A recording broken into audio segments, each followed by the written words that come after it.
Military watches are getting more and more popular with collectors, and even investors. The main draw of these is twofold. Number one, they were used as actual tools by military personnel, sometimes during a historically significant or even dangerous event, such as a war. And two, they have a number of unique designs that were required by various military organizations. A good example of the latter are the sword hands that the British Ministry of Defense required on Omega Seamasters and Rolex Millsubs. Of course, not all of these designs are particularly pleasant, such as fixed lug bars that limit strap-wearing options. Amusingly enough, these types of watches weren't very desirable just a few decades ago. Now, on the other hand, the two above-mentioned ones are pushing 5 figures.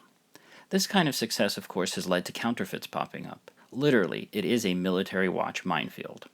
On the opposite end of this price spectrum, there are some cheap-issued Smiths, Marathons, and CWCs available, but to be honest, I could never really warm up to their designs. Obviously, your mileage will vary, though. Two other key points I should note are, 1, these watches typically get smaller the further back in time you go, namely from Vietnam era to World War II era to World War I era. And 2, watches from, say, roughly the 50s downward are typically going to have radium paint. It's important that you know these things before you buy. Another interesting point is that this popularity extends to many current brands as well. Cartier, of all brands, has been inspired to integrate World War I shrapnel guards into some of their watches.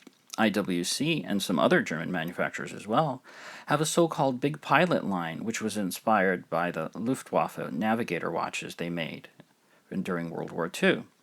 Oddly enough, they even have a limited edition Muhammad Ali version, which is just bizarre.